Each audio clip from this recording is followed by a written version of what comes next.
Je te demandais, est-ce que tu continues le, les cérémonies actuellement ou Ah non, moi j'ai fait ça pendant 5 ans, j'ai c'est une baigné époque? dedans. C'était une époque avant, c'était il y a 20 ans, quoi, avant mon fils, quoi, Ouais. avant que j'ai mon fils. Après, non, non, ça m'a donné, apporté beaucoup de choses. Ouais.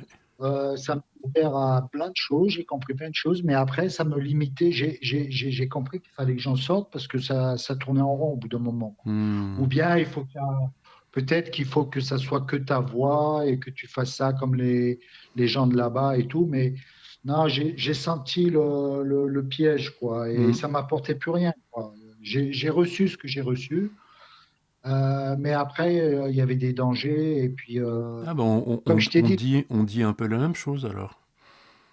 oui, oui, on dit la même chose, hein. Hmm. Soit tu deviens accro et puis tu crois que tu as tout réglé et tu n'as rien réglé, quoi. C'est pas parce que Hmm. tu vois quelque Ah chose que oui, ça ça va. c'est l'ambiance, elle est très comme ça. C'est vrai, dans les groupes, c'est dingue. Il n'y a que des gens qui ont tout Puis réglé. moi j'ai des copains, dès qu'ils ont des problèmes, ils vont faire des cérémonies, ils croient que Ouais. ça y est, c'est réglé. Ouais. Et c'est pas réglé. Moi je les vois depuis 20 ans, ils n'ont pas avancé, hein. Hmm. Hmm. Ah, ils ont vu plein de choses, mais est-ce que c'est intégré? Est-ce que le travail a été fait? Non. Hmm. Justement, parce que voilà, c'est pas parce que c'est ce que j'ai compris, c'est pas parce que tu vois que c'est comme les enseignements. Moi, quand Ah mais je me suis les visions des cérémonies, c'est très différent du verbe voir tel qu'on va l'utiliser tout à l'heure. C'est très différent. ouais, C'est presque l'inverse. C'est-à-dire qu'on ouais, est beaucoup dans l'imaginaire, dans les cérémonies, et c'est un imaginaire qui est celui du monde mélangé à des intentions de la madré et puis mon pathos à moi, tout ça dans une tambouille qui donne un résultat en vision. Bon ben ça, selon l'enseignement du yoga, c'est la définition de l'ignorance ordinaire, c'est-à-dire que nous vivons constamment dans cet état, tout le temps. Et la ya, elle nous met dans elle exacerbe, et elle rend très très visible, et c'est d'ailleurs un début d'enseignement formidable, elle rend extrêmement visible un fonctionnement qui est notre fonctionnement habituel. Cette espèce de marmelade, de succession de, de visions et tout, nous vivons comme ça. Et l'enseignement tel que je l'entends demande justement d'arrêter ça et notamment de commencer au niveau de l'invisible, au niveau des mémoires, dans la relation, prenons la relation à quelqu'un, puisque ça dure longtemps, à quelqu'un de proche. Ce qui est essentiel, c'est la durée et la non-segmentation de la relation. C'est très important, tu vois, dans une relation humaine, avec un de nos enfants ou une amoureuse, d'être dans le krama, dans la continuité, et non pas dans un truc assuré, comme nous avons tendance à le vivre. Rien que de prêter attention à la durée, ça transforme tellement puissamment les choses. Et là, on est aux antipodes de la cérémonie ayahuasca.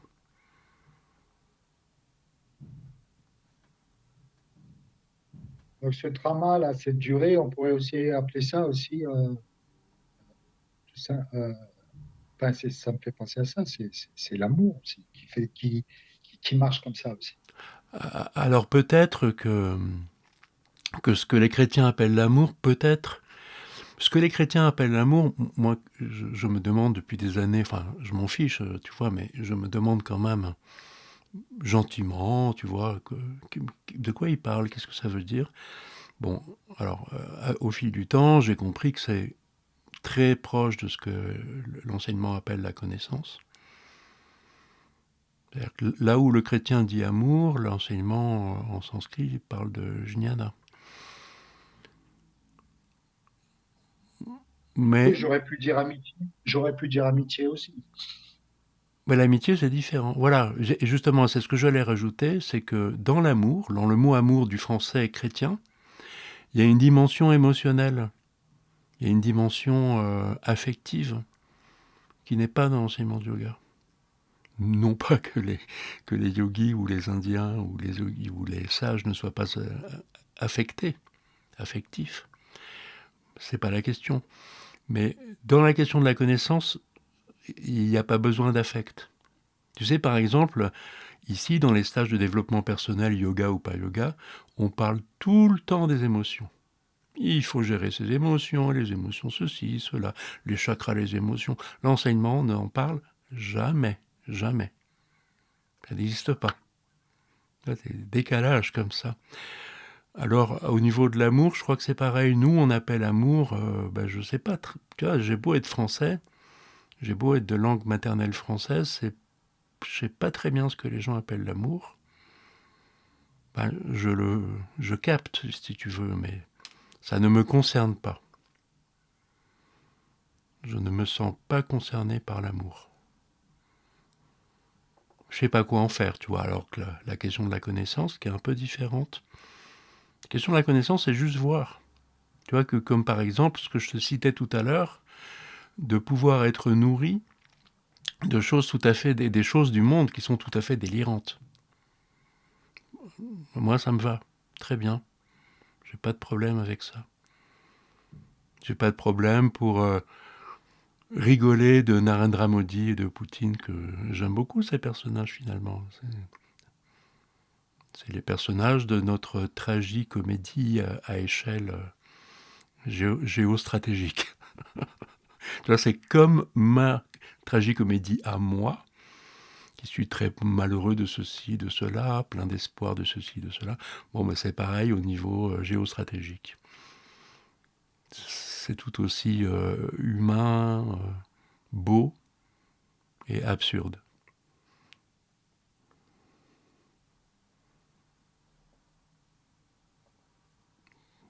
Tu vois, c'est cette question de connaissance, de voir, elle va pas se superposer exactement avec les, les qualités qui sont cultivées dans la langue française euh, qui est à la fois chrétienne, républicaine, capitaliste, communiste, industriello, tout ça, tu vois, on est pétri de tout ça. Donc on parle une langue pétrie de tout ça. Là, le sanskrit nous ramène à des trucs extrêmement basiques. Et Et donc donc, c'est quoi assez alors? inconnus. Hein? Bah, c'est quoi alors se voir alors? Excuse-moi. C'est quoi se voir? Oui, bah on y va tout de suite. Mais c'était pas inutile de faire une petite intro. Surtout que en discutant, hop, il y a eu cette question de l'amour qui est survenue. Amour, connaissance. Tu vois, la chose reste ouverte. Il y a l'amour en français, jnana en sanskrit. Qu'est-ce, quoi? On a des années pour explorer tout ça, quoi. Pour le vivre. Donc le truc d'aujourd'hui, que je te raconte comment il est apparu, parce que c'est quelque chose que je n'ai jamais enseigné jusqu'à présent. Ce qui s'est passé pour moi, c'est que depuis au moins 8 ans, je, je, je propose des lectures du Yoga Sutra. Voilà, j'ai eu plein de groupes où on a lu ensemble les Yoga Sutras, un peu comme avec toi. Hein. Au début, c'était en présentiel à Paris, et puis après, c'est passé en visio avec des personnes qui sont un peu partout. Donc voilà, il y a une pratique. Il y a une pratique de lire le Yoga Sutra qui, pour moi, est devenue aussi la suite de mon apprentissage, tu vois. En fait, en commençant à transmettre, on continue tout simplement à travailler, à apprendre, quoi, à voir mieux. Bon, alors, j'ai toujours transmis la Mandukya Upanishad en même temps que le Yoga Sutra parce que sur un plan pratique, je ne vais pas tout expliquer là, ce serait trop long, mais depuis le même nombre d'années, je parle toujours de la Mandukya Upanishad qui propose les 3 états de conscience, la veille, le rêve, le sommeil profond et même un 4e qui n'a pas de nom, mais qui serait Kaivalya, qui serait la libération de la condition humaine, quoi. Mais le 4e, il n'y a rien à en dire. Mais donc on a une réflexion sur l'être humain à propos de l'état de rêve, de l'état de veille et de l'état de sommeil profond. Je te raconterai ça tout à l'heure. Donc j'ai l'habitude de ça. Et depuis 3 ans, je crois, je transmets aussi le Shiva Sutra que j'ai traduit. Donc là, je suis moins appuyé que d'habitude sur le travail que j'avais initié à Caliette de Grasse. On a travaillé ensemble le Shiva Sutra, mais elle n'a jamais écrit de bouquin, tu vois. Juste, on a fait une lecture ensemble, où Ève était présente d'ailleurs. Et donc j'ai commencé à donner le Shiva Sutra. Et est apparu que, à force de pratique, si tu veux, que cette question de voir et du rêve est omniprésent. Alors dans la Mandukya Upanishad, c'est exposé, et ces mots ne sont plus présents en tant que tels alors dans le Yoga Sutra c'est pas présent, et dans le Shiva Sutra 1000 ans plus tard ça réapparaît. Le Shiva Sutra refait référence à la Mandukya Upanishad tout de suite. Alors ce qui s'est passé pour moi cet été, c'est que ces 3 enseignements que j'ai l'habitude de donner à l'oral, moi je les connais bien. Donc cet été, j'avais rien à faire, je les ai posés par écrit, et j'ai édité 3 fascicules, 3 livres, entre guillemets, des petits livres, quoi, où il y a traduction et commentaires de la Mandukya, du Yoga Sutra et du Shiva Sutra. Voilà. Donc ça m'a pris à peu près 4 mois d'été, quoi. Et en parlant avec une amie, il m'a dit, bah tiens, ce que tu racontes, la même chose que je te raconte à toi, que la question du rêve est quand même transversale, y compris dans le Yoga Sutra, où c'est pas nommé. Bah, elle me dit, bah fais un article. Et c'est cet article qu'on a sous les yeux maintenant. Là, voilà. Mais je n'ai jamais enseigné ça. C'est une idée de cet automne. Donc cet article, je l'ai envoyé à une quarantaine d'amis, enfin une quarantaine de personnes avec lesquelles j'ai déjà travaillé ces dernières années, qui sont dans un genre de fichier pour envoyer des emails, quoi. Et j'ai eu comme retour, oh là là, mais c'est un truc de fou, c'est trop compliqué, ton truc. D'où l'idée ensuite d'amener à travers le Samkhya, comme on l'a fait déjà ensemble, d'amener Purusha, Prakriti, les gunas et les 25 tattvas, parce que c'est la base, en fait, c'est une façon d'introduire ce qui va suivre. Mais la façon de l'introduire, on fait toujours ça dans les enseignements, on pose un décor général et des liens temporels. Dans le même état d'esprit où souvent les gens disent « Ah, moi, mon gourou, c'est machin, et donc la lignée... » Tu vois, il y a toujours dans l'enseignement, je pense que tu l'as déjà vu, un souci de faire continuité. Et plus que la continuité, dans les quelques mots que je viens de te dire, c'est pour tramer un décor général. Voilà, que tu saches d'où ça vient. Parce que si j'attaque tout de suite, c'est un peu sec. Là, tu as un peu la genèse du truc. Alors, il y a quelque chose que je n'ai pas cité dans mon propos, là. C'est la Brihad Aranyaka Upanishad que j'adore, qui est la grande Upanishad forestière. Et c'est en elle que les états les états de conscience, la veille, le rêve, sont apparus. On commence à en parler sérieusement, enfin véritablement, donc dans un quatrième endroit, le plus ancien de tout ce que j'ai cité, la Brihadaranyaka Upanishad. Et c'est ça, dans la feuille numéro 3, dans la troisième page de l'article que je t'ai donné en A4, c'est ça qui est nommé BAU, Brihadaranyaka Upanishad, la quatrième lecture, troisième brahmana. Alors, le propos général de la Brihadaranyaka Upanishad, c'est que le rituel du cheval, le plus grand rituel du Rig Veda, qui va consacrer, qui va lier ensemble le royaume et un nouveau roi, les lier ensemble et avec le cosmos. C'est le rituel le plus célèbre et volumineux de tous les Védas. Donc la grande Upanishad forestière, c'est principalement un dialogue entre le sage et le roi qui va être concerné par le rituel. Et exactement comme dans la Bhagavad Gita, d'ailleurs, à un autre niveau, c'est l'occasion de donner l'enseignement. Tu vois, c'est un procédé littéraire de faire une discussion entre un sage et un roi. Alors le roi est déjà quelqu'un de tout à fait... il est formé, quoi, tu vois. Il va être roi, donc il a été élevé, peut-être pas dans les enseignements, mais à côté. Et c'est un extraordinaire élève. Vraiment, ce roi, vraiment super.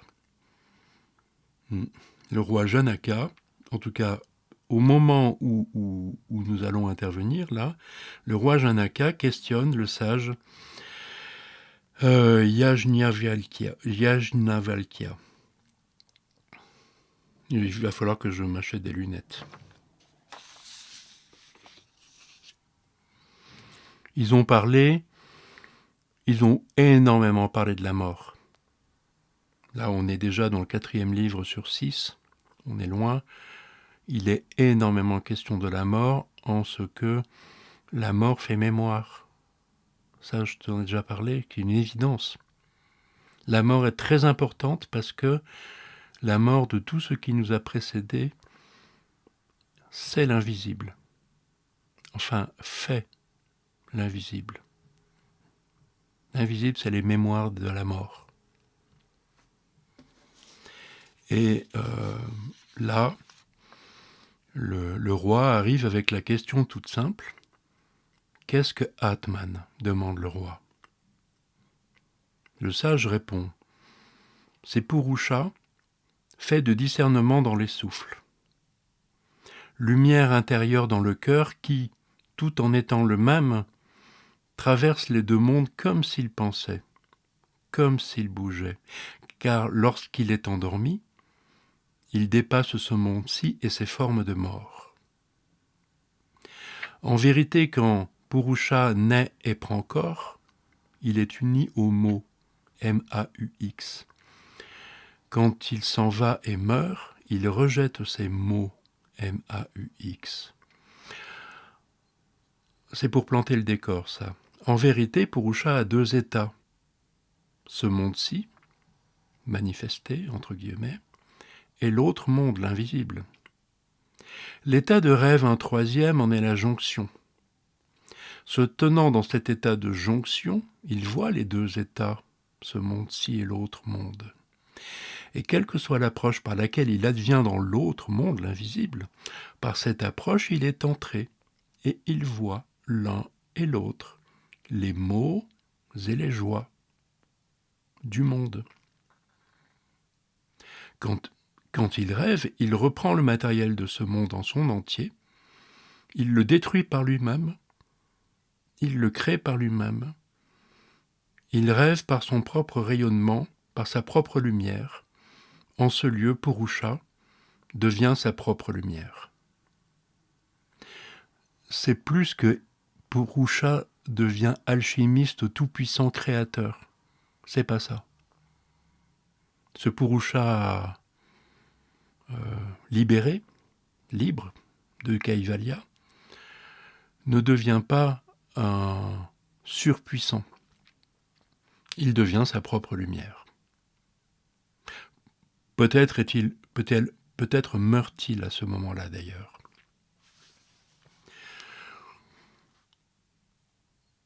Donc je ne sais pas si des choses te questionnent dans donc il y a le shloka 7, le 8 et le 9, il n'y en a que 3.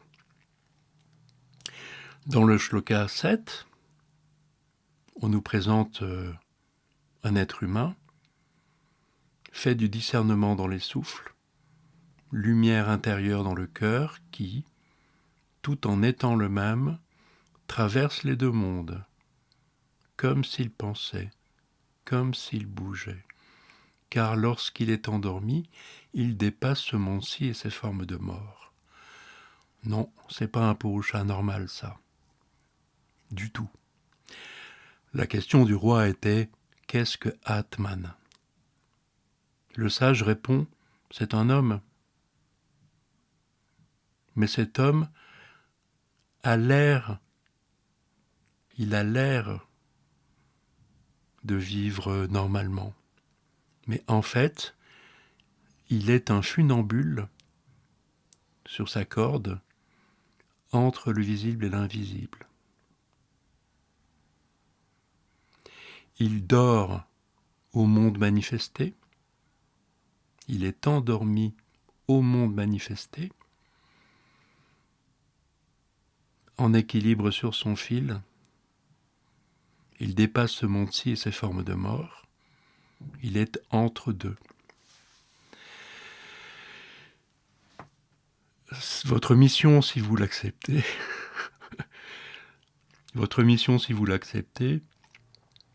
est de vous glisser dans cet état de funambule. Excuse-moi, c'est quel numéro la page là que tu parles? Là, c'est la 3e page de l'article sur voir et rêver. Ouais. Et en haut de cette page, il y a la Brihadaranya, BAU 4, 3, 7. Brihadaranyaka Upanishad, le 7 pour le 7e shloka que je viens de commenter vite fait.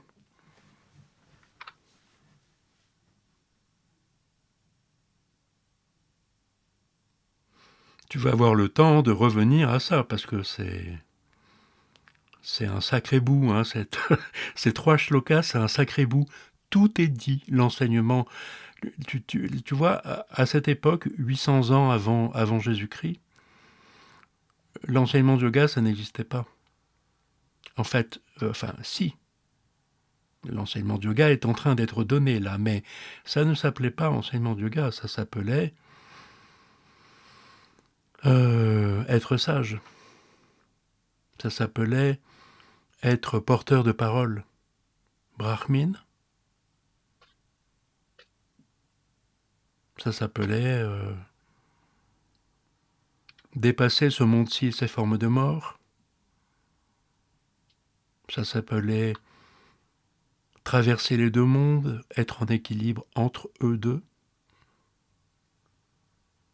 Ça, c'était the question des porteurs de parole, des brahmins, des porteurs de la parole totale émanant de l'au-delà. Hein. Les porteurs de cette parole, les chamans si tu veux, les porteurs de cette parole, leur préoccupation, c'est être vrai. Et être vrai, ça revient à voir, tout simplement.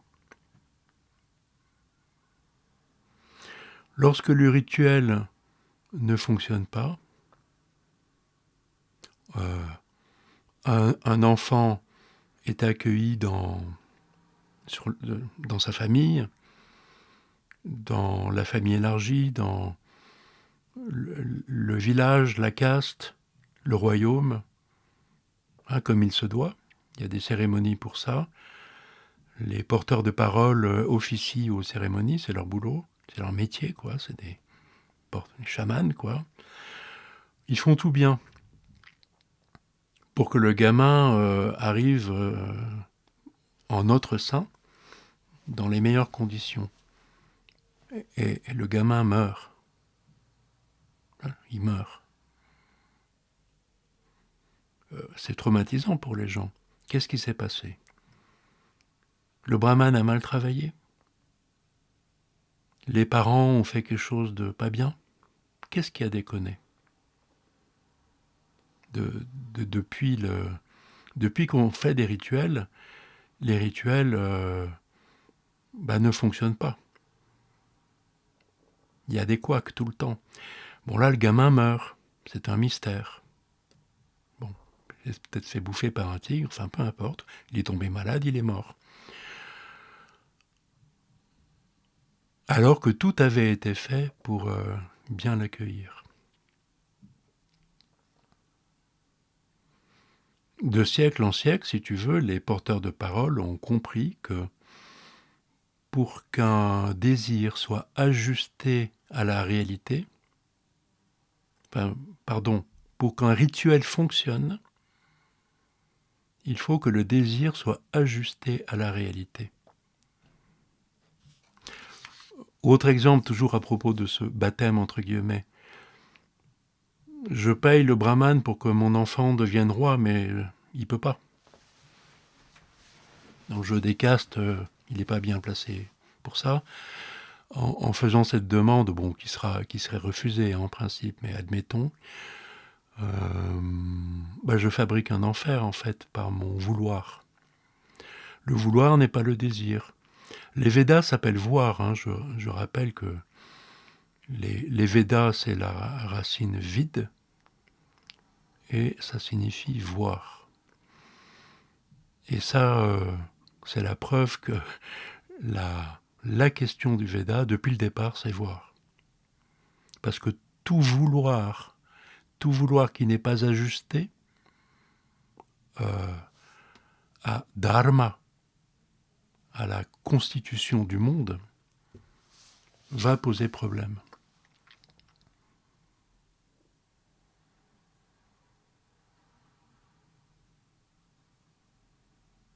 Donc là, je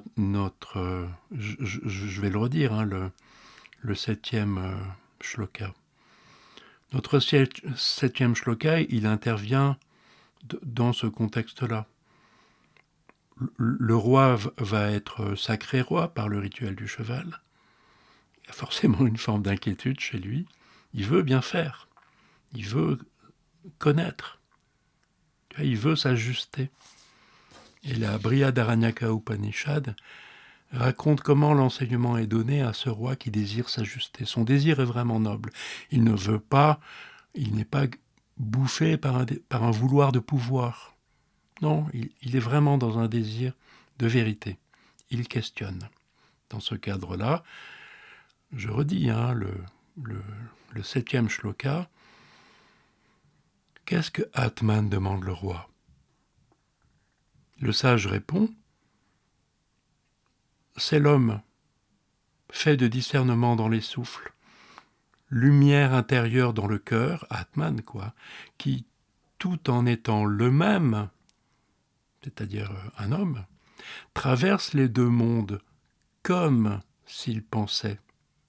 Mais c'est pas ce qu'il fait. Comme s'il bougeait. Mais c'est pas ce qu'il fait. Car lorsqu'il est endormi, il dort au monde manifesté, il dépasse ces mondes-ci et ces formes de mort. Le terme dormir à quelque chose est très souvent utilisé dans les Védas, et nous, ça nous déroute un petit peu, mais ce qui est décrit là, c'est que cet homme, Atman dans son cœur, qui ne pense pas vraiment, mais on croit qu'il pense, qui ne bouge pas vraiment, mais on croit qu'il bouge, il est occupé en fait actuellement, tu vois, il a l'air normal, mais il est occupé actuellement à être funambule entre le visible et l'invisible. En fait, il dort au visible. Je paraphrase le shloka. Le shloka suivant, le 8e, en vérité, quand l'homme naît et prend corps, il est uni aux mots.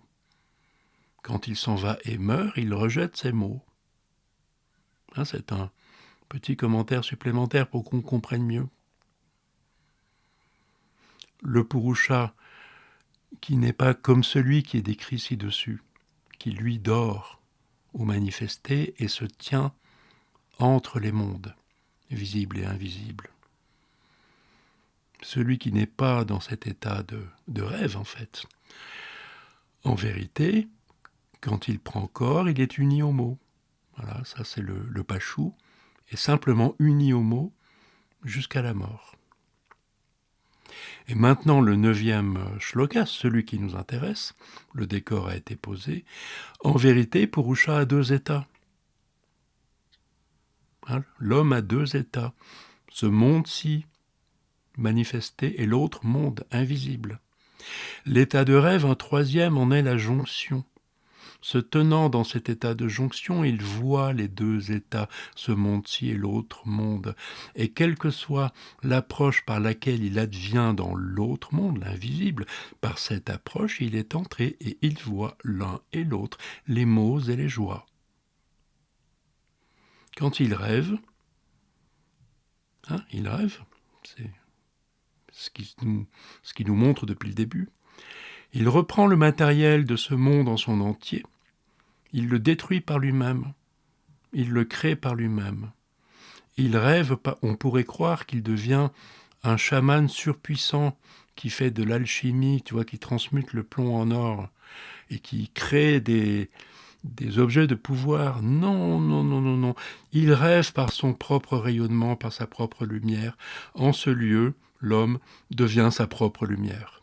Et ça, c'est un désir. Il y a le désir de n'être que voir, de ne faire que voir et de n'être que voir. Mais on comprend bien par ce qui est dit, dans cette façon de reprendre le matériel du monde en son entier, de le détruire et de le recréer, que c'est aussi une voie alchimique, une voie de la magie. Mais celui dont on nous parle ne prend pas la voie de la magie, elle est vaine. Tout le monde sait qu'elle est vaine. Elle existe, mais elle est vaine. Il prend la voie de la connaissance. Est-ce qu'il y a quelque chose de bizarre à tes oreilles? Non. C'est hyper simple en fait. Ah oui, parce que parce que moi je suis passé par tout ça. Mais oui. La seule Donc, chose qu'est-ce que qui fait du bien, la seule chose qui fait du bien à entendre, j'entends que c'est ok pour toi, la seule chose qui me fait du bien à entendre à chaque fois que j'en parle ou que je le lis, c'est le rappel, mais de dire ben oui, tout en étant, c'est-à-dire, eh bien, tout en étant euh, réveillé, c'est-à-dire en état de veille, tout en étant là, euh, présent à ce qui se passe, présent aux autres, présent à l'action, enfin tout en étant là. De dormir au manifesté. Dormir au manifesté et être ce funambule entre le manifesté et l'invisible. Alors que je suis là en train de te parler, ou je suis là en train de travailler. J'ai un travail d'intérim en ce moment qui est de remplir des fichiers avec une partie des plaques d'immatriculation de toutes les voitures en stationnement dans Chambéry. Truc d'intérim si tu veux. C'est tellement mécanique que c'est très sympa à faire. Je remplis les feuilles là, et puis même je m'amuse à être hyper performant. J'arrive à faire en 20 minutes le travail qui est prévu par l'encadrement pour 1 heure. Je mets 20 minutes, après je vais au café. parce que c'est amusant. Et en même temps, je m'occupe absolument pas de ce truc-là. Je fais mon boulot, mais en même temps, je rêve. Ah, ça y est, j'ai compris, ouais. Donc ça, c'est un exemple extrême. En général, c'est beaucoup plus fin que ça. Euh, J'ai compris ce truc, ce mot. Comment toi tu utilises le mot rêve? oui, mais c'est pas moi, c'est eux. Donc moi, je fais Oui, juste ou comme eux. Ouais, ouais. Voilà comment ils utilisent le mot rêve. Donc techniquement, entre guillemets, c'est quelque chose de très particulier parce que je suis en veille, je suis dans la veille. Je suis pas en train de dormir du tout, mais je suis à l'écoute du subtil tout en étant actif dans la veille. C'est très spécial. Et ça correspond bien à un état de conscience, enfin un état d'être très particulier. Là, et là Mandu... tu viens de me, Ouais. là tu viens de me- enfin, je sais pas si tu veux. Là, tu viens de me décrire le rêve et le voir, tu dirais quel mot de l'autre côté alors? Voir, c'est le rêve. En fait, voir, tu vas voir, il y a la suite. Hein. Là, on n'a fait que le petit bout de la Brihadaranyaka Upanishad. En fait, voir, c'est c'est le truc général. Mais c'est moi qui dis voir et rêver. Oui, mais j'essaye de comprendre ce que tu mets. J'essaye de comprendre ce que tu mets sur toi, sur tes mots, pour avoir les images, pour me caler sur les mêmes. Oui, oui, ce que va te montrer l'enseignement encore mieux dans les prochaines minutes, c'est que la meilleure façon de voir, c'est pas de regarder mieux avec les cinq sens, ou avec l'œil en particulier, puisqu'on utilise le verbe voir. La, la, la façon de voir efficace, c'est le rêve, pas la veille. Donc le désir, le désir de connaissance, qui se résume par voir, l'utilisation du verbe voir comme Veda, pour que ça fonctionne, c'est par l'état de rêve. Pas en faisant quoi que ce soit de spécial avec son état de veille et ses sens et ses membres. Il est là le scoop technique, que ce soit extrêmement clair que ça ne, l'écoute du subtil n'est pas directement, il y a des liens quand même, mais c'est pas directement lié à l'usage des sens.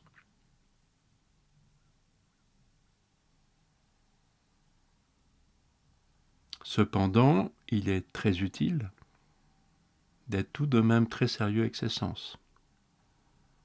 D'où leur façon de formuler les choses dans la Brihadaranyaka, comme s'il pensait, comme s'il bougeait. Il pense, il bouge. Cet homme-là, il pense, il bouge. Il utilise ses sens, il voit, il entend, il sent. Mais il est aussi en même temps à un autre niveau, celui du rêve, c'est-à-dire sans les sens en relation à l'invisible. Et ça, techniquement, c'est super balèze. Disons que ça se cultive vraiment. Qu'est-ce que tu pourrais faire, en vrai, hein, techniquement, qu'est-ce que tu pourrais faire pour cultiver ta capacité à être vivant, réveillé avec les autres, et pour cultiver ta capacité à être en rapport à l'invisible, aux mémoires, en même temps. Ah, tu me poses la question? Ouais, je te pose pas la question pour que Ben, tu me donnes une réponse. Je te pose la question parce que c'est la question de l'enseignement du yoga. Les Yoga Sutras répondent à tout ça. Le propos du Yoga Sutra, c'est de répondre à cette question. Ok, on a compris que voir, c'est en rêvant. Alors comment est-ce qu'on pourrait cultiver cette capacité? Si tu as une idée, donne-la moi, mais sache que c'est le propos de l'enseignement du yoga. Ah ben, l'idée, c'est ce que moi j'ai trouvé en fait depuis ces 5 ans. Euh, En fait, même si ça s'est fait, tu vois, par exemple, euh, briller de sa propre lumière, c'est ce qui m'est arrivé avec l'ayahuasca. Ça veut dire qu'au Mm. bout d'un moment, j'ai connecté ma propre lumière et je ne fais, je me suis trouvé et je rayonnais et j'avais rien besoin de faire. Je passais toute la nuit comme ça, à pas bouger, avec un sourire et je rayonnais mon sourire et c'est tout. Et moi, j'étais avec tout le monde, avec tout, avec le cosmos. Et après, ça, c'était il y a 20 ans. Ce que le travail a été sans ayahuasca, comment, comment tu vis ça, tu vis ton rayonnement, tu trouves et en fait, avec les enseignements, avec les expériences, ce qui m'est arrivé là depuis 5 ans, c'est que j'ai trouvé mon centre, mon qui suis-je, j'ai trouvé ma lumière, j'ai trouvé le bouton, j'ai trouvé où ça se trouve, Mm. et qui je suis. Et en fait, à partir du moment où tu te reconnectes avec toi-même, avec ton centre, ton Atman, ton soi, ce que tu veux, à partir du moment où là, tu es rebranché à toi-même, à ta vraie nature, ben, tout s'allume, quoi. En fait, ça s'allume, et puis c'est tout. Et puis toi, tu es, heureux, t'es heureux tout seul avec ta lumière. T'as trouvé. C'est même pas c'est d'être en relation avec ça, en fait. C'est ça surtout aussi. Ce que moi, je commence à comprendre aussi maintenant, c'est pas simplement d'avoir trouvé, parce que ok, tu l'as trouvé, mais cette lumière, elle jaillit quand tu es en relation avec toi-même, avec ça, quoi. C'est la relation, en fait, qui fait la lumière. Mm. Alors toi, tu es fort sur la lumière, là, je remarque. Non, ben parce Non, que mais cet élément est donné, c'est même la conclusion.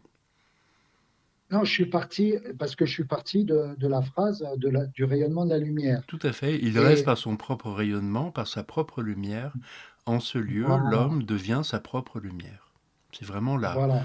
la conclusion, un état que moi j'avais commenté tout à l'heure par la mort. Je m'étais dit, ah bah ça c'est peut-être la mort.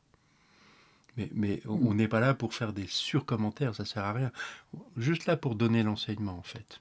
Donc en tout cas, en 3 shlokas seulement dans la Brihad Aranyaka Upanishad, on nous montre extrêmement clairement, je trouve, quelque chose de très simple.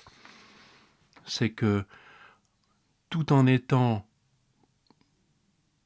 réveillé, tout en étant actif dans l'état de veille, il y a une façon de se tenir en équilibre entre ce qui est manifesté, entre le monde qui est sensible, tu vois, qui peut être vu, entendu, senti, etc., le manifester, quoi. Ben, il y a une façon de se tenir en équilibre entre se manifester et l'invisible qui le porte. En fait, pour bien comprendre de quoi il nous parle, ce qu'on appelle l'autre monde, que moi je qualifie d'invisible depuis tout à l'heure, c'est ce qui porte le manifesté de l'intérieur, ce fameux dharma, les qualités invisibles qui portent de l'intérieur. Eh bien, lorsque je désire, euh, j'aime bien utiliser l'exemple de l'homme qui parle à l'oreille des chevaux, parce que bon, je sais pas si tu as vu ce film, mais peu importe, c'est facile à comprendre. Il y a des personnes qui sont extrêmement sensibles aux chevaux. Le, il sait tout de ce que vit un cheval, même s'il est à 500 mètres dans un pré. Et même sans le regarder avec les yeux, dans son angle, dans son angle mort du regard, il capte, il sait. En fait, le talent donc d'être à l'écoute du subtil du cheval, il sent ce que le cheval ne manifeste que, tu vois, vraiment super loin, il sent, il voit. Il voit parce qu'il rêve les éléments qui portent ce cheval. Pourquoi ? Parce que gamin, il dormait avec les chevaux dans leur box, et que c'est une vie entière en fait. Une vie entière de pratique, euh, d'amour en quelque sorte, de connaissance. Qu'est-ce qu'on peut dire pour retrouver notre truc ? De connaissance de cheval et de qui il est, ou d'amour de cheval, peu importe. Ça correspond à une pratique, alors peut-être un don mystérieux et inné. En général, c'est les deux. Quand on a un gugus comme ça, surdoué pour quelque chose, il y a de l'inné et il y a la pratique en plus. Il y a tout. Donc l'état de rêve, c'est une capacité qui se cultive par la pratique de yoga, mais qui est tout à fait... c'est du pratico-pratique. Hein.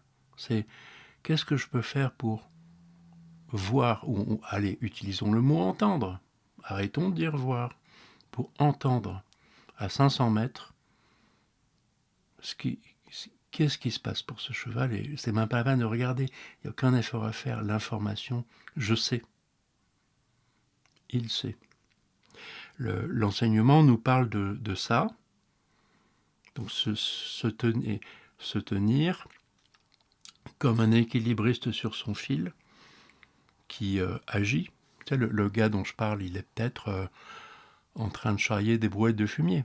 Il est en train de bosser, mais il est quand même connecté. Parce que son entente de l'invisible est constamment active alors qu'il pense et qu'il pousse des brouettes. C'est exactement de ça que l'enseignement nous parle, et en tant que chaman, en tant qu'officiant qui a besoin d'être vrai, c'est-à-dire d'être en lien de vérité avec le monde, avec le village, le royaume, et les parents de cet enfant pour qui il va falloir faire un rituel aujourd'hui. Parce qu'il y a un travail dans le... justement à la limite entre le manifesté et le non manifesté, déjà par la relation aux parents, pour définir le souhait pour ce rituel. Qu'est-ce qu'on va lui souhaiter à cet enfant dans le rite ? Il faut que ce soit vrai, sinon ça va merder. Donc on est vraiment dans l'humanité la plus normale en fait, mais dans le rôle du chaman pratiquement. Il faut absolument être capable d'entendre le subtil, c'est-à-dire de voir. Donc là, on a eu une première mouture, en seulement 3 shlokas. Tu vois, cet instant yoga en 3 shlokas de la Brihadaranyaka Upanishad, après, il passe à autre chose. C'est vraiment spécial, quoi. Parce qu'ils sont en train de brasser le roi et le sage avec lequel il échange. Ils sont en train de brasser l'entièreté de qu'est-ce que ce roi va bien pouvoir faire pour être vrai et pour être ajusté au rituel et à sa future mission. C'est des copier-coller de toujours le même désir, en fait, un désir d'ajustement à la vérité. Le souci d'être juste avec cet enfant, d'être juste avec les chevaux, même s'ils sont à 500 mètres, et le désir d'être juste pour son engagement comme roi. L'enseignement répond à ça, pas à autre chose. C'est le sujet de l'enseignement. Alors, la Mandukya Upanishad, je ne vais pas la lire parce que c'est quand même long. Il y a 12 shlokas, ce qui est minusculissime. La Mandukya Upanishad, c'est la dernière des Upanishads védiques, la plus proche de nous, et elle est souvent qualifiée de Vedanta, c'est-à-dire de parachèvement des Védas. Cette toute petite Upanishad a comme sujet essentiel de nous parler des 3 états. Les mêmes qu'on vient de voir. Donc on est 700 ans plus tard, 800 ans plus tard peut-être. Des Upanishads qui parlent des rituels, il y en a eu. Enfin, il y en a 12, il y en a 11. La 12e Upanishad védique, elle est toute petite, c'est la dernière, après ça il n'y en aura plus. Et elle ne fait que revenir sur ces 3 états qui, jusqu'alors, n'occupaient qu'une toute petite place. C'est surréaliste. C'est à nous les auditeurs, à percuter que si les anciens ont fait ça, c'est parce que c'est super important. Sinon, ils ne l'auraient pas fait et ils ne l'auraient pas qualifié de Vedanta, ni placé en tant que parachèvement du Veda. Vedanta. Alors, je ne vais pas tout lire, mais je vais te la commenter parce que ça ressemble. C'est techniquement un peu différent, mais ça ressemble étrangement à ce qu'on vient de lire. Ils vont un peu plus loin dans le raisonnement, afin de mieux nous montrer à nous, les apprentis yogis, les apprentis chamans, là, la pratique, le style de pratique dans lequel on pourrait s'engager pour cultiver la capacité connaissante. Pour cultiver ce fameux rêve. Alors, on nous donne des définitions succinctes de ce que c'est que, d'abord, la veille. On nous dit, la veille, c'est être en relation au manifesté, au tangible. Nous appelons ça la veille. Être en relation à ce qui est là. La définition du rêve, être en relation à ce qui est subtil, à ce qui est invisible. Le sommeil profond, ça je vais te le lire parce que c'est quand même rigolo. Lorsqu'endormi on ne désire aucun désir, on ne voit aucun rêve, c'est le sommeil profond. L'état de sommeil profond est totale connaissance. Fait de joie, il expérimente la joie. Il est la bouche de la conscience, le connaissant, prajna, 3e quart. Donc les 2 premiers quarts, c'était la veille et le rêve. Le 3e quart, un état de sommeil profond où on ne désire... tu vois, il n'y a même pas de conscience. On est profondément endormi, profondément connaissant. On est dans un lieu de ressourcement, en fait. Mais je ne vois pas. Je est complètement absent.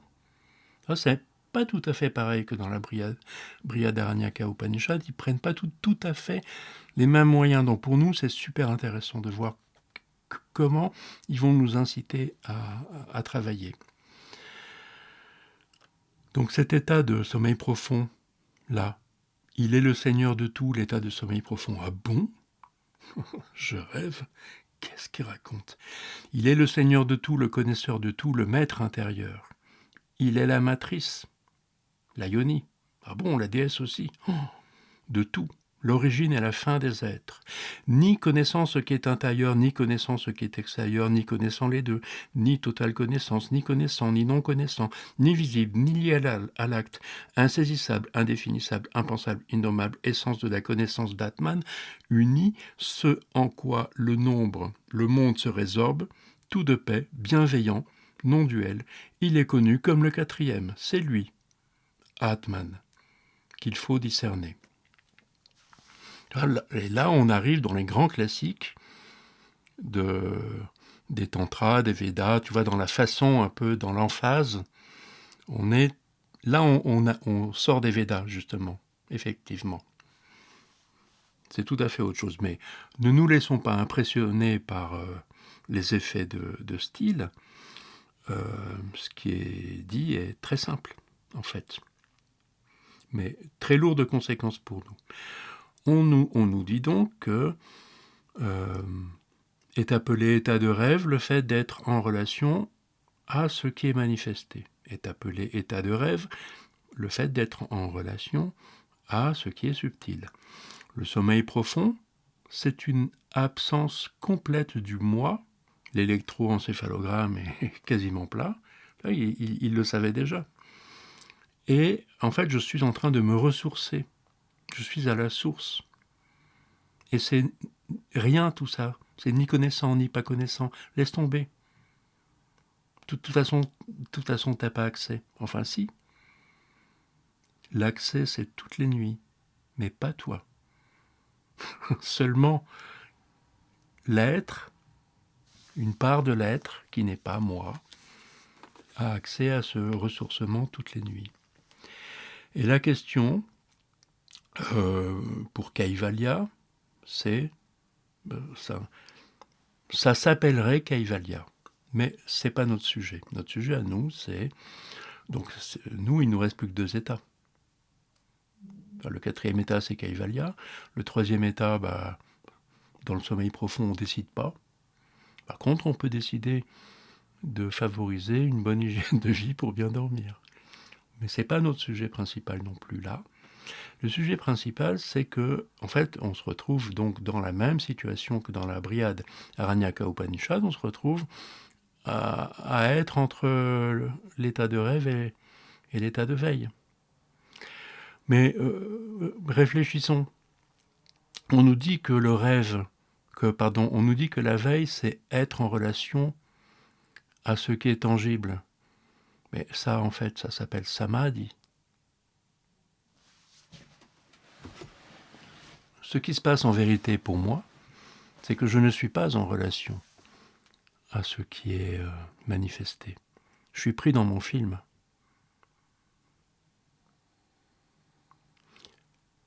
Je vois, j'entends, je sens, je touche. J'ai mes 5 sens qui me permettent une relation finalement faussée à. Sinon, en dehors de la relation faussée par les mémoires qui me constituent, par cette myriade de mémoires de ahamkara, sans les interférences, les préoccupations, sans le nama-rupa, comme on dit en sanskrit, sans le nama c'est le nom, rupa c'est la forme, sans les idées préformatées que j'aurais sur les choses, c'est samadhi, mais le problème c'est que dans la réalité c'est pas samadhi. Donc l'état de veille, la vérité c'est qu'il m'échappe. Et l'état de rêve, en fait, ce serait samadhi aussi, à propos du subtil. Il m'échappe aussi. Lorsque j'essaye d'être en veille, je ne vois que les représentations des choses, l'idée que je m'en fais. Et au niveau du subtil, c'est pareil. Ce n'est pas un rêve de type samadhi que je vis, c'est plutôt un imaginaire. Donc la question, qui a été extrêmement bien, je trouve extrêmement mieux dite dans la Brihadaranyaka Upanishad, c'est tellement mieux dit. Là, c'est mieux expliqué techniquement. Mais par la poésie, par le biais, tu vois, ils ont été, je trouve, beaucoup plus forts. C'est pour ça que c'est bien de connaître les deux. Parce qu'en fait, c'est très simple. Là, ce que je viens de t'expliquer, ça nous aide vaguement à comprendre que sans être funambule, sans être un funambule qui dort à ses sens et à ses organes d'action, alors qu'il agit, sans être ce funambule-là qui a été décrit dans la Brihadaranyaka, je suis un ignorant. Tu vois, c'est tout l'enseignement de yoga. L'enseignement de yoga est intégralement posé, tu vois, dans un espace très petit, là. 3 shlokas de la Brihadaranyaka et cette toute petite 12e Upanishad, la dernière, qui ne fait que parler de ça. C'est hyper important, quoi. Donc moi, cette importance donnée, non pas par moi, c'est pas moi qui me suis dit « Ah, ça va être un super sujet », c'est pas du tout ce qui m'est arrivé. J'ai percuté que c'était hyper important parce que ils nous ont tendu toutes les perches, les anciens, en constituant l'architecture de la Shruti. Donc moi, le truc, c'est que j'ai tout de suite tilté, puisque je connais les Yoga Sutras depuis des années, sous toutes ces coutures, j'enseigne ça en long, en large et en travers. En fait, c'est très très très facile de retrouver ces éléments dans le Yoga Sutra. Et je trouve ça marrant de voir comment eux nous montrent la même chose en fait, mais avec d'autres mots. Tu connais un peu le Yoga Sutra ? Euh, non. À peine, à peine. C'est donc c'est extrêmement riche. Enfin, c'est un aide-mémoire, donc c'est court. Il y a 194 sutras, c'est rien du tout. En 4 livres. Le premier livre parle de samadhi en théorie. Le deuxième livre parle de la pratique. Le troisième livre parle de la pratique aussi, mais sous une forme aboutie. Et le quatrième livre, il est là en plus. Les historiens pensent qu'il a été écrit un peu plus tard, et il est problématisant. Exactement comme l'Atharva Veda, le quatrième Veda, est problématisant. C'est-à-dire c'est un ajout qui répond à des problématiques, à des problèmes que les gens vont rencontrer forcément. Donc il y a 4 livres là aussi. On retrouve toujours les mêmes nombres, la même architecture. Il y a 4 livres, mais en fait il y en a 3. Et dans le deuxième livre du Yoga Sutra, au centre, il y a ce qu'on appelle l'Ashtanga, 8 membres, Asht 8, Anga membres. C'est un hyper résumé de cet enseignement qui est extrêmement riche. C'est d'une densité, le Yoga Sutra, de dingue.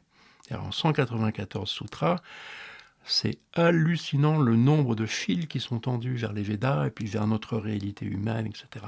C'est vraiment très très riche. Mais au centre, tout est résumé dans cette Ashtanga. Donc l'Ashtanga, c'est très simple. C'est très simple quand on y est. Il y a donc 8 angas, 8 membres. Les 2 premiers sont là pour nous aider à résoudre ce qu'ils appellent l'équation, la question de la naissance. De résoudre l'équation du qui suis-je dans quelle étagère. C'est le problème existentiel de l'humain de base qui se demande qui suis-je dans quelle étagère. Bon, les 2 premiers angas, yama, la maîtrise, et niyama, la négation de la maîtrise, c'est la délimitation, à voir avec tamas d'ailleurs. Bon, ça va nous aider, si tu veux, à clarifier notre rapport au monde. Tout simplement, parce que comme je te le dis constamment à propos du Veda, nos problèmes viennent de nos films. Si je veux être astronaute ou médecin, alors que tout concorde dans mes tendances personnelles à ce que je sois soldat, ça va être compliqué. Et donc il y a une façon de nous comporter avec simplicité et logique, sans extrapolation, de façon à trouver sa voie. Soldat ou médecin pour un autre. Médecin, quand j'arrive, je me suis amusé à raconter la vie d'une copine il n'y a pas longtemps dans un article, qui vivait un enfer depuis sa plus tendre enfance, et le jour où elle rentre en internat, le jour où elle est interne aux urgences de l'hôpital, ça y est, elle est au bon endroit. Et whoosh, un boulevard devant elle. À l'âge de 23 ans, un immense soulagement, enfin au bon endroit. Alors donc là, voilà, les deux premiers angas nous parlent de ça. Le troisième anga, c'est asana, c'est-à-dire que ce qui vient de se passer pour cette jeune femme qui est enfin en internat de médecine, là où elle devait être depuis toujours, c'est qu'elle est assise, au sens figuré. Donc asana, c'est l'assise, au sens propre. Asana, ça veut dire assise. Donc il y a une façon de cette assise au sens figuré qui a été trouvée en résolvant la question de la naissance. Il y a une façon de la transmuter corporellement. Et la façon de la transmuter corporellement, c'est par le souffle, le quatrième anga. La maîtrise des souffles, pranayama, c'est ce qui va permettre une assise dans la vie. Je parle pas des... Il y a l'assise de la méditation qui fait partie de ça, bien sûr, mais c'est l'assise dans la vie. C'est le souffle qui va faire que ce médecin, cette femme médecin, d'ailleurs, elle est devenue après, elle est passée d'urgenciste à urgence montagne, et elle s'est mise à travailler avec le peloton de gendarmerie de haute montagne, en hélico et tout ça, tu vois. Donc, elle, sa dimension physique, son allant, elle a pu le vivre dans les grandes largeurs, tu vois. C'est comme toi avec le Belém, tu vois. Tu pars dans le sauvetage en haute montagne au niveau du souffle, voilà, trop bien, quoi. Et une fois qu'il y a cette assise dans la vie grâce à la maîtrise des souffles, il y a le cinquième membre, le cinquième anga, c'est le retrait des sens. Pratyahara, c'est justement dans cette quête de vérité qu'est le yoga, c'est une bonne idée de pratiquer le retrait des sens et donc se retrouver exactement dans la situation qui nous a été décrite dans la Brihad Aranyaka Upanishad. Le retrait des sens, c'est permettre l'état de rêve. Et c'est là que commence Là, je te résumais simplement le contexte, mais à partir du cinquième anga sur 8, donc à partir du sixième en fait, le cinquième, j'arrête de nourrir toujours tout par les sens. Puisque la question, ça va être de nourrir par l'invisible. Et là, si tu veux, au milieu de notre explication des 8 angas, qu'est-ce qui se passe dans le Yoga Sutra? Bam! C'est la fin du deuxième livre. Et moi, je me suis toujours dit, tous les élèves se disent, mais ils sont cons, quoi. C'est nul. Pourquoi ils arrêtent le deuxième livre qui parle de la pratique? Pourquoi ils l'arrêtent en plein milieu de l'Ashtanga pour passer au troisième livre, Vibhuti Pada, la réalisation, les siddhis, si tu veux, dont on va nous parler après, mais avant les siddhis, le livre 3 donc, commence ainsi. Donc, c'est la page 6 de ce que tu as, de l'article que j'ai fait là. Page 6, donc le sixième membre, c'est à propos de dharana, donc qu'on traduit atrocement par concentration, c'est pas ça du tout, la définition est donnée. Le premier sutra du troisième livre, c'est le lien en l'espace de Chitta. Chitta, c'est le porteur de Chit, c'est-à-dire c'est le Purusha, Chitta, mais vu par Buddhi, Ahamkara, Manas, ce qui s'appelait Antarakarana dans le Samkhya-Karika. Là, l'Antarakarana dans le Yoga Sutra s'appelle Chitta. Le lien en l'espace de Chitta, donc en l'espace de là où se joue la vie, la tragicomédie de Chitta, c'est la définition dharana. Donc il y a un truc, il y a quelque chose que eux appellent dharana, et dont la définition est ayant retiré ses sens, ayant retiré l'attention à l'apostrophe de ses sens, alors le lien en l'espace est dharana.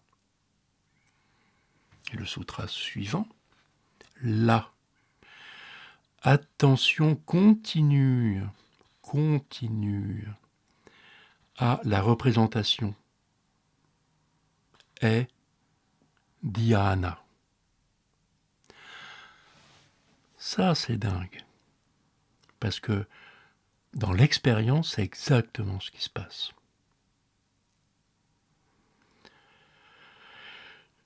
Je me vois face à ma chérie dans la plus grande incompréhension du moment que nous vivions ce jour-là. Tu vois, j'étais là.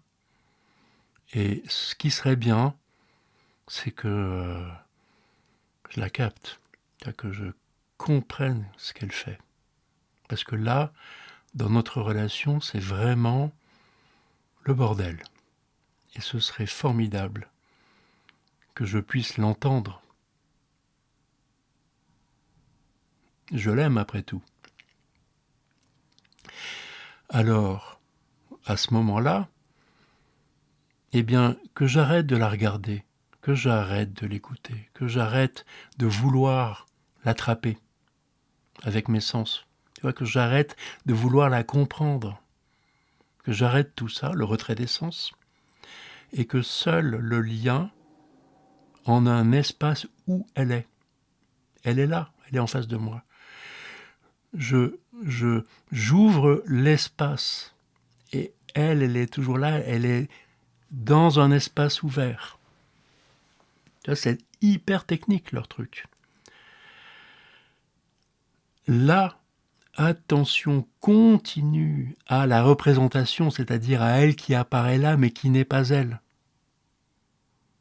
Ça s'appelle dhyana, qu'on traduit bêtement par méditation. Une fois que tu as dit méditation, tu n'as rien dit, c'est mort. Donc ne traduisons surtout pas ces mots-là. Mais par contre, pratiquons cela. Un espace ouvert que la personne, l'événement que je désire voir, connaître. Et dans cet espace ouvert, il y a la question de la durée. C'est-à-dire peut-être qu'il va falloir que cet état avec elle, il va falloir que je le pratique peut-être pendant des semaines pour que ça porte fruit. C'est pas forcément là tout de suite. Mais si j'ai bien compris cet état d'être, cette disposition, c'est physique. Tu vois, ce que je te raconte est très physique. Oui, c'est du subtil. Mais c'est très, très physique, en fait. C'est-à-dire qu'il y a une façon de se relâcher, il y a une façon d'être disponible physiquement. Cet espace ouvert, c'est du physique, en fait. C'est corporellement qu'il y a quelque chose à faire dans l'ouvert. Elle est là, et il y a la durée, à défaut d'une durée permanente, il y a la répétition de cette rencontre, en fait, de cette qualité de rencontre. Et alors, de là, même l'objet mesuré, mon amoureuse en l'occurrence, semble vide de forme propre. Elle a disparu. Et je vois. C'est samadhi. Tu vois, je ne suis même plus... J'étais en relation à à la représentation que j'ai d'elle, en fait. Mais dans l'ouvert, j'étais à l'écoute de la représentation que j'ai d'elle. Et il y a un moment, ça ne se décide pas, à ce petit jeu-là, tôt ou tard, elle disparaît. Et là, j'entends. C'est samadhi. Je vois, si tu veux. Donc, si tu veux, l'état de rêve, c'est tout le processus vers l'état de rêve. Et le rêve, c'est dharana dhyana. Et voir, c'est samadhi. Là, c'est vraiment ça. Voilà comment, dans le Yoga Sutra, ils s'y prennent. Au centre On est au centre des 194 sutras. Ils nous disent exactement la même chose, mais avec des moyens, des conseils techniques. Enfin, c'est du technique corporello-subtil, t'as vu, hein. Voilà, c'est différent. C'est OK pour toi? Ouais, juste que là, tu as bien détaillé Dhyayana, mais Dharana, tu l'as. Enfin, je sais pas, mais est-ce que tu peux redétailler Dharana? Oui, tu sais, j'ai fait quelques commentaires, mais je me contente de, de nommer les sutras. Donc pour Dharana, c'est donc le premier sutra du 3e livre. Le lien en l'espace de Chitta est Dharana. Il y a un lien interne. Il y a, en fait, la façon que j'ai eu de traduire le sutra dans l'expérience que j'en ai, c'est que je laisse. Il y a eu, tu vois, c'est une conséquence du retrait des sens. Quand tu arrêtes d'alimenter la relation, le vouloir comprendre, le vouloir voir par les sens, le fait d'arrêter d'alimenter par les sens, c'est dharana. Il n'y a plus que l'espace ouvert à ce moment-là. C'est exactement le contraire de se concentrer. C'est l'inverse. Le geste physique, c'est le contraire. C'est pour ça que c'est terrible de parler de concentration. Quand tu dis à des élèves il faut se concentrer, bah tu les jettes dans le mur. Surtout pas se concentrer. Physiquement, c'est le contraire. C'est de se déconcentrer complètement. Bon, ça, un bon enseignant de méditation dans la sphère bouddhique, ils le savent tous, hein. Dans la méditation bouddhique, personne ne se trompe. Donc dharana est une conséquence de pratyahara. Bon, après, dans l'expérience, ça peut foirer, hein. J'essaye de retirer mon vouloir attraper l'autre ou la chose par les sens et j'y arrive pas. Je suis trop tendu, tu vois, c'est musculairement, respiratoirement. Respiratoirement, quand il y a des tensions musculaires, les mouvements respiratoires sont altérés. La moindre perturbation, le mouvement respiratoire est altéré, le pranayama ne se fait pas. Et donc le pratyahara non plus. Donc il y a la chaîne, l'enchaînement, le krama, est constamment à retravailler. Constamment, je dois reconsidérer mon assise. C'est-à-dire la façon dont je suis posé dans la vie, tu vois, ma posture au sens figuré. Constamment, je dois... Tu vois, j'étais dans l'exemple de désirer un samadhi avec mon amoureuse. Bon, on pourrait se mettre au lit aussi. Dans le sexe, il y a moyen de justement de passer outre toutes ces conneries et de toucher samadhi par le sexe. Ou pas. Bref. Tu vois, ça parle de ça. Tu veux que je te reparle de dharana encore? Non, non, j'ai compris. Dharana, la volonté. Non, dharana, c'est l'absence de volonté. Oui, la C'est une conséquence. C'est-à-dire l'absence de volonté se travaille tout le temps. Il n'y a pas de pranayama possible sans cette absence de volonté. Le pranayama, c'est-à-dire la maîtrise du souffle, c'est-à-dire ce souffle qui circule en nous en toute liberté, c'est parce qu'il y a une détente de l'être entier et donc de ses muscles. Alors pranayama, et alors l'assise est bien alimentée en énergie. Et alors pratyahara, finger in the nose. Alors dharana est déjà là. il y a juste quelque chose au niveau de la durée. Comment faire durer, tu vois? Il y a cette relation douce et ouverte à mon amoureuse. Ça peut durer une fraction de seconde et s'en aller, c'est souvent ce qui se passe. Donc il y a quelque chose à découvrir d'intime chez moi et dans la relation pour que ça puisse se transformer en dhyana, c'est-à-dire avec de la durée là-dedans. À défaut de durée, ce sera de la répétition, hein, je répète. Ben parce que je récite, si tu veux, le reste de l'enseignement. Le reste de l'enseignement explore tout ça en détail. Mais voilà comment eux expriment ce qui était exprimé d'une certaine façon dans la Brihadaranyaka Upanishad, exprimé d'une façon un peu rugueuse et technique, certes, dans la Mandukya, super important, minuscule Upanishad. Et donc, moi, ça m'amuse, pour finir, d'aller voir dans 1000 ans, si tu veux, au Cachemire, dans une période de trouble terrible.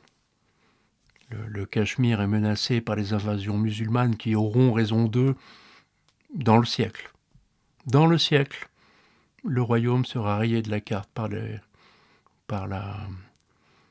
musulmans. Mais de toute façon, ils étaient menacés par les bouddhistes aussi. Tu vois, donc le Cachemire, c'est vraiment dans l'urgence, redire la vérité. Tu vois, pour eux, c'était vital. C'était hyper important. Et c'est dans cette situation politique et humaine de grande confusion, pour eux, ça a été super important de redonner l'enseignement depuis le début. Tu vois, je répète, hein, invasion musulmane, bouddhiste, espèce de communiste, hein, les bouddhistes, et en plus, tu as une rigidité brahmanique au Xe siècle.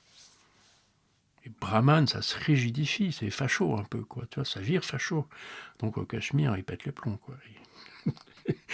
Donc ça devient shivaïte. Tu vois, il y a un truc qui est à comprendre aussi à propos du shivaïsme du Cachemire, qui est ailleurs, c'est que les shivaïtes, en général, c'est les marginaux. Là, les shivaïtes, c'est les sadhus. Les shivaïtes, c'est les gens du Tamil Nadu, c'est les gens du Sud, ceux qui sont sombres de peau, les paysans, qui sont shivaïtes. Ça, c'est l'alter-monde, le shivaïsme, dans toute l'Antiquité, le Moyen-Âge et jusqu'à présent encore en Inde.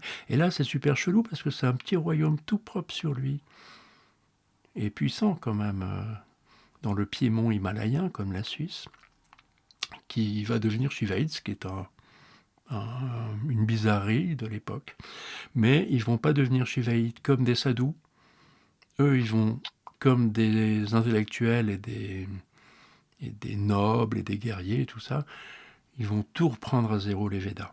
Donc ils vont tout reprendre à zéro, à commencer par l'alphabet. Bon, mais je ne peux pas tout te raconter là, on est juste sur notre sujet du rêve. Donc le septième, donc là on n'est pas 8 de toujours le même article sur voir et rêver, 10e siècle, toujours la même chose, rêver en vérité, par le Shiva Sutra, seulement le 7e sutra du premier livre, bim, de but en blanc, il parlait d'autres choses, il parlait de Chaitanya, de Atman, il parlait de comment l'absolu se loge en notre cœur. Et tout à coup, il change de sujet au 7e sutra. Selon la veille, le rêve, le sommeil profond, l'expérience de 4e. Tu vois, d'une façon docte. Il te balance ça comme un cheveu sur la soupe. Nous, on comprend. Mais avoue que pour un néophyte, ça fait bizarre. Pardon?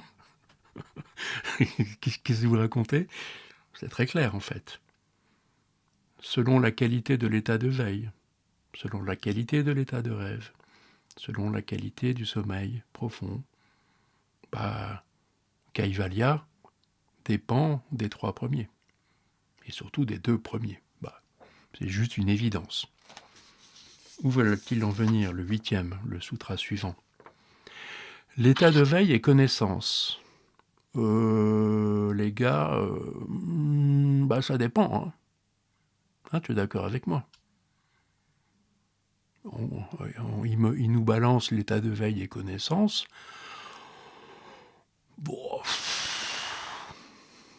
Non, pas automatiquement. Samadhi et connaissance, samadhi dans l'état de veille et connaissance. Mais eux, ils te balancent ça. Beaucoup de provocations dans le shivaïsme.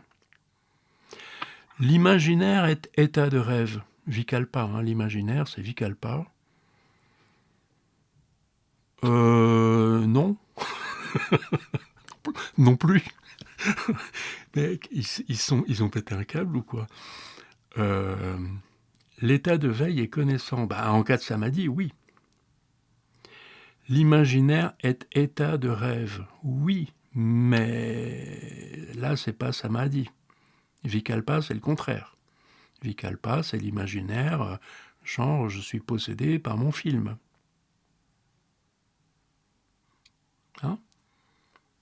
On connaît notre leçon sur le bout des doigts, nous. Sutra suivant, la Maya. Tu vois, comme il parle que des Védas. On sait ce que c'est la Maya, nous. Très bien. La Maya du sommeil profond est aviveka. Ouais. Tu comprends ce qu'ils disent? Aviveka, non. Je vais te le faire. Viveka, c'est le total inverse de Vikalpa. Vikalpa, c'est je suis perché. Je suis perché. Imagination, ça s'appelle Vikalpa. Viveka, c'est le discernement, mais dans le sens de voir. C'est-à-dire que Viveka, c'est un non-discernement déjà. Viveka, c'est le cheval est à 500 mètres, même pas dans ton angle de vue, et tu captes. C'est ça, Viveka. Donc c'est déjà c'est le summum de la capacité clairvoyante qui s'appelle Viveka. C'est-à-dire que sans entreprise de discernement préalable, tu connais tellement bien les chevaux que, paf, t'as chopé l'info. Ça, c'est Viveka. Eh bien, eux, ils te font des espèces de pirouettes. C'est vraiment de la... J'ai l'impression d'être au cirque avec des acrobates, tu vois, tellement qu'ils jouent avec les idées. Donc je reprends. L'état de veille et connaissance, affirme-t-il? Ouais, pas toujours. L'imaginaire est état de rêve. C'est-à-dire que être perché, c'est un rêve, bien sûr, mais ce n'est pas ce que nous on appelle l'état de rêve. C'est le contraire. La Maya, donc la puissance de mesure du sommeil profond, est aviveka. C'est-à-dire il n'y a même plus de capacité clairvoyante. Bah oui, là je suis tout à fait d'accord. La puissance de mesure du sommeil profond, la façon de mesurer, mets-toi à la place de la Shakti, c'est les attributs de la déesse. Et en plus, on est dans le shivaïsme maintenant, ça rigole plus avec la déesse. Dans les Védas, c'est la Prakriti. Là, c'est plus la Prakriti, c'est la déesse. La Maya du sommeil profond, c'est-à-dire l'essence même du sommeil profond est absence de voir. Bah ouais, effectivement. Tu vois, l'enseignement, il te le pose complètement de travers. T'as intérêt à connaître. Le shivaïsme du Cachemire, si t'es pas 7e dan en Veda, tu comprends rien. Désolé. C'est la particularité du shivaïsme cachemérien. C'est le gros délire. C'est des intellos. Le héros souverain est expérimentateur de la triade. Bah ouais. Je veux. Tu vois, ça c'est une formulation typiquement Yoga Sutra. La triade, donc ce qu'ils viennent de nous la donner, eh bien le héros souverain, c'est le danseur de la danse cosmique, hein, le, le Purusha, quoi, le Purusha, mais sage, est expérimentateur de la triade. Voilà. Voilà à quoi joue le sage, enfin le yogin. Et t'as vu comment il joue différemment? C'est exactement les mêmes trucs. La réalité, c'est la même. La planète, c'est la même. Tout est pareil. Hein. Mais eux, ils te tordent le cerveau dans tous les sens. Ils te présentent les choses comme ça. Et pour finir par dire au cœur, par friction de l'être, par friction de Cheta, vision du visible en rêvant. Facile à comprendre pour nous. Ainsi, se frottant à la réalité du monde, je vois. Vision du visible en rêvant. Je vois par le rêve. Franchement, si on n'avait pas entendu tout ce qu'on a entendu ensemble, c'est juste incompréhensible. J'avoue. Mais ayant vu tout ce que nous avons vu, c'est hyper intelligent. Comment eux, ce qu'ils veulent, c'est que ça marche.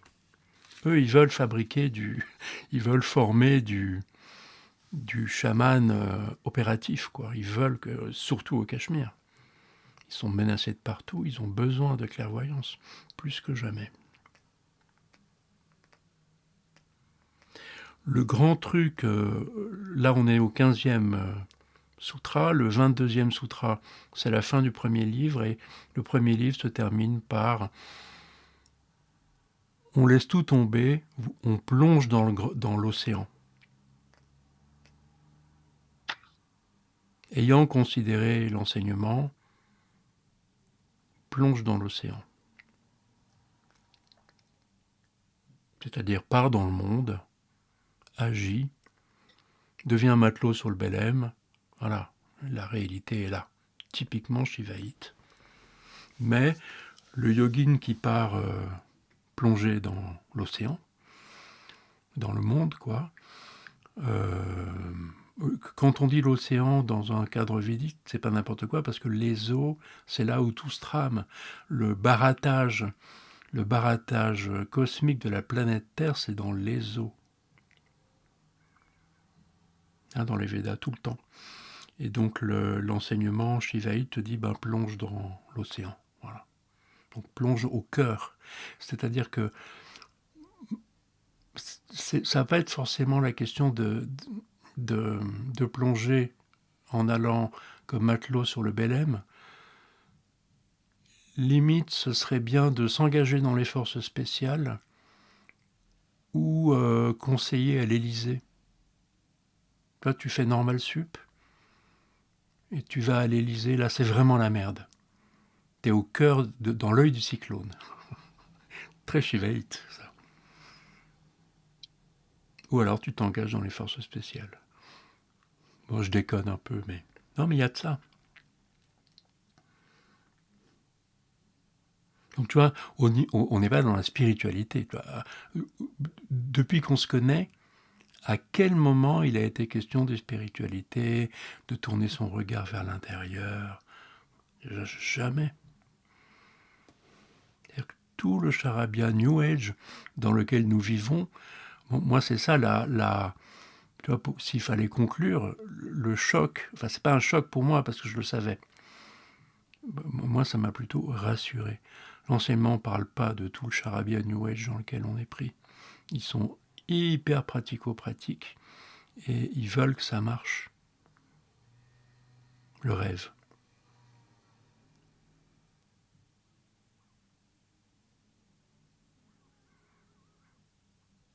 Mais même Castaneda, tu sais où on parlait de Castaneda l'autre jour? Castaneda, c'est pareil déjà. Hein. Mm. Et moi, il y a un truc, tu sais, que quand je lisais Castaneda, j'avais 25 ans. Et il y a un truc, c'est que dans la narration, Don Juan, il veut toujours que Castaneda et les filles, après, les autres protagonistes, ils veulent toujours qu'ils fassent du business, qu'ils s'investissent, qu'ils soient dans le monde. Il y a un moment où Mm. Castaneda est chef d'entreprise et tout, sur le forcé par Don Juan et tout. C'est très chivaïde, ça aussi.